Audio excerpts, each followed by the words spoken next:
For thousands of years, humanity has argued about one question: does God exist? Brilliant philosophers, theologians, and scientists have offered arguments for the existence of a creator, while others, equally as intelligent, have torn these arguments apart with their rebuttals. From Aristotle to Avicenna, from Aquinas to Kant, and modern thinkers and philosophers using DNA, fine-tuning, consciousness, and cosmology. These proofs have sparked some of the biggest debates in the history of human civilization. In this video, as usual, I'm not here to preach. I'm here to lay out both sides of the argument. The arguments believers think are very compelling, and the criticisms skeptics think are devastating. By the end, you can decide for yourself where the truth lies. Watch the video till the end. If you are seeking clarity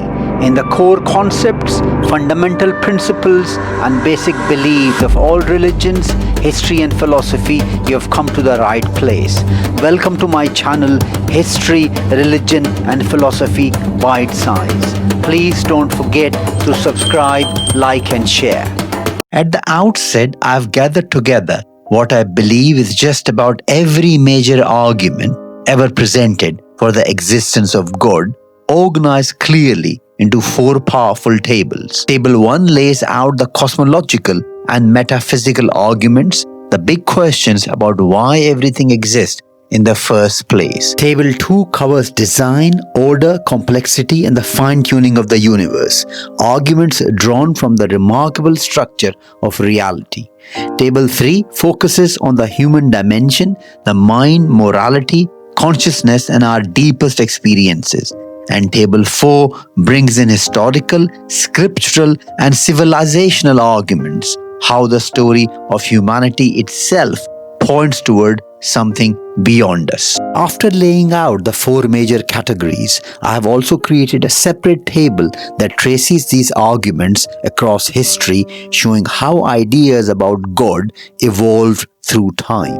It starts in the ancient world with arguments like Aristotle's unmoved mover, moving into late antiquity with Neoplatonic concepts of emanation, and then into the early Islamic period with refined versions of the cosmological argument. From there, it highlights the high medieval era with the famous 5 ways of Thomas Aquinas, the early modern period with Cartesian proofs and arguments from contingency, and the late modern age with moral reasoning, beauty, aesthetics, and the law of nature.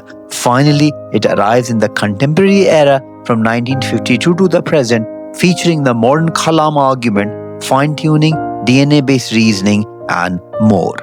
This is a final table of the key arguments we'll be discussing in the bite size today.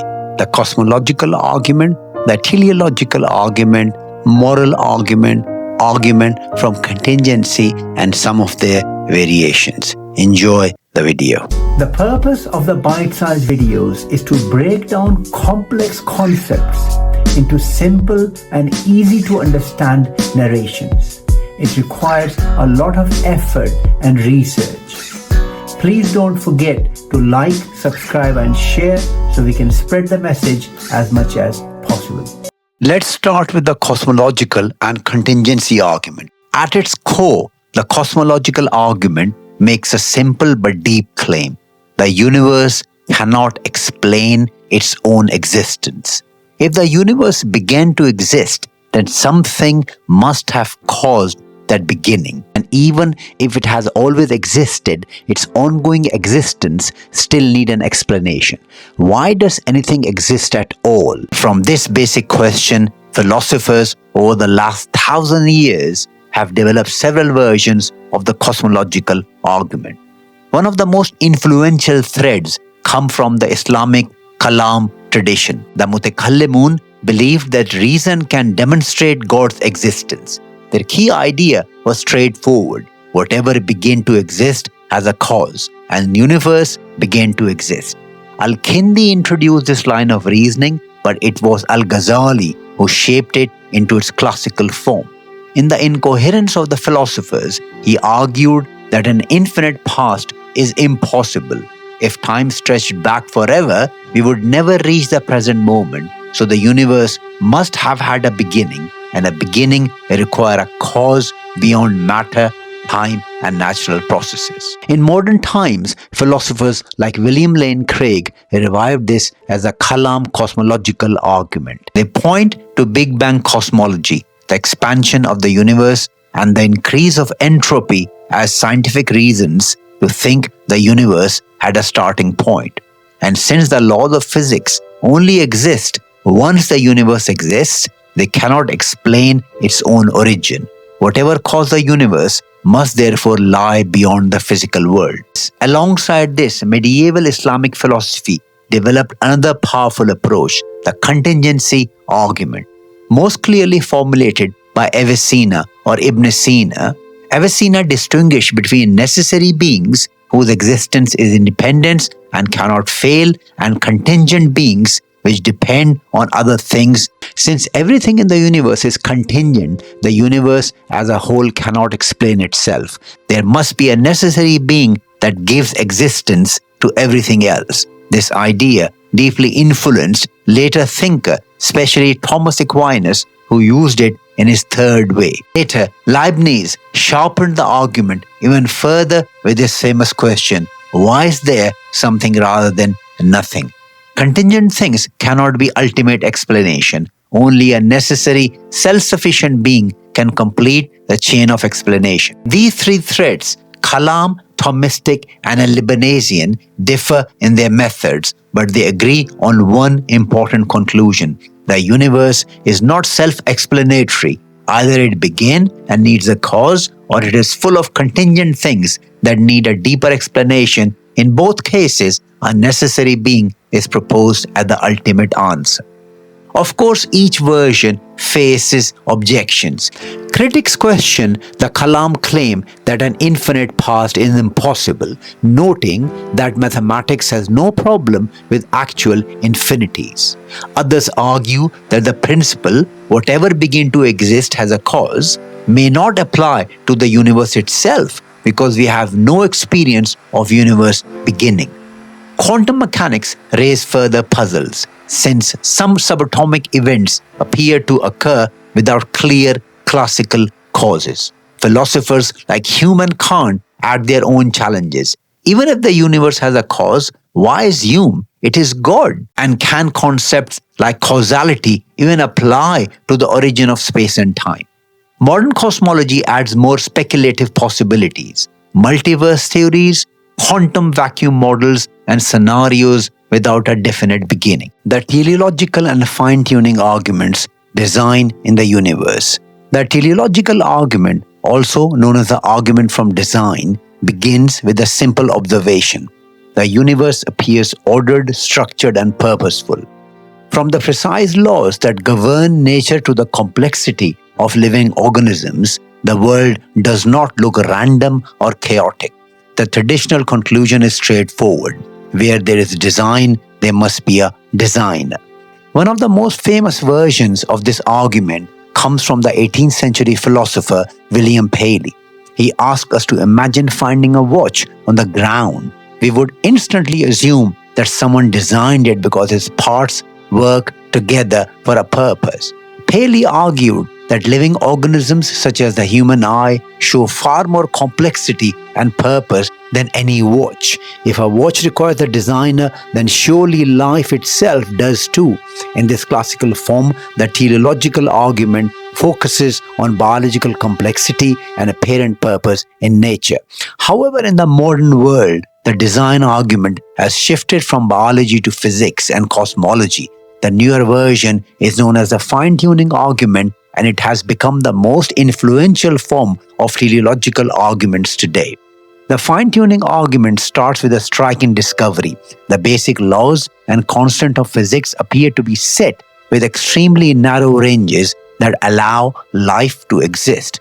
Forces such as gravity, electromagnetism, and the nuclear forces are perfectly balanced. If gravity was slightly stronger, the universe would collapse in on itself. It was slightly weaker, galaxies and stars would never form. If the cosmological constant were altered even slightly, the new universe would either expand too fast for structure to develop or collapse too quickly for life to emerge.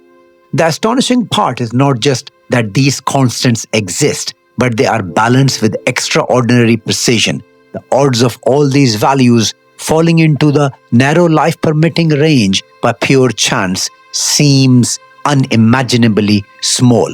From this, the fine-tuning argument draws its conclusion: the life-friendly structure of the universe is best explained by intelligent design rather than blind chance or physical necessity. Of course, both versions of the argument face challenges. David Hume long ago argued that order does not necessarily prove a designer. He suggested that we have never observed universes being made, so we cannot confidently compare this universe to a manufactured object like a watch. Darwin's theory of evolution later showed how biological complexity could arise gradually through natural selection without the direct need of divine intervention. This weakened the biological version of the teleological argument but did not touch the fine-tuning problem. Modern critics of fine-tuning often turn to the idea of multiverse, the possibility that many universes exist, each with different physical constants. If enough universes exist, then it is not surprising that at least one of them by chance support life. Others argues that perhaps the laws of physics had to be the way they are, and that fine-tuning is an illusion based on our limited understanding. Supporters of the fine-tuning respond that the multiverse is highly speculative and cannot currently be tested, and that physical necessity itself still demands explanation. Why should the laws of the nature be life-permitting at all?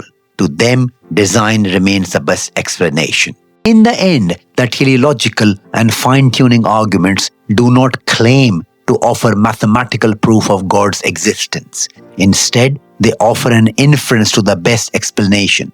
The universe not only exists, it seems remarkably structured, ordered, and finely balanced for life.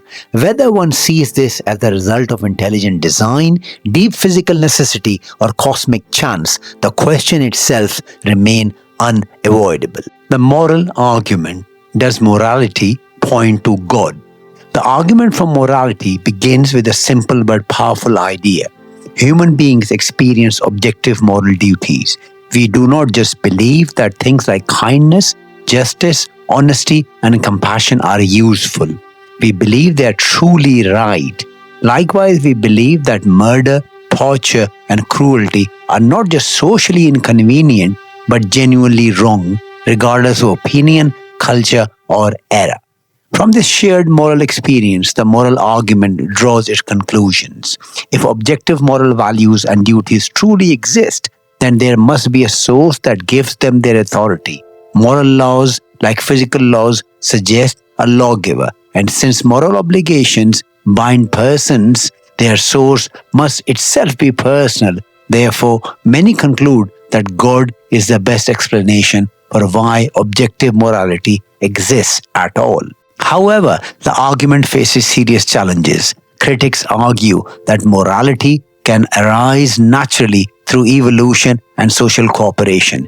Behaviors such as fairness, empathy, and altruism help groups survive, and over time, these traits become wired into human psychology. In this view, morality is not discovered, it is socially constructed and biologically shaped. Others argue that even if God exists, this does not automatically solve the problem of moral authority. If actions are good only because God commands them, then morality becomes arbitrary. But if God commands action because they are already good, then morality seems independent of God. This is known as a classical Euthyphro's dilemma. Supporters of the moral argument reply that God's nature itself is a standard of goodness, avoiding both horns of the dilemma. Still, the debate remains unresolved. If you are interested in the subject of objective versus subjective morality, watch this video. Please post all your comments below the video. Thank you for watching.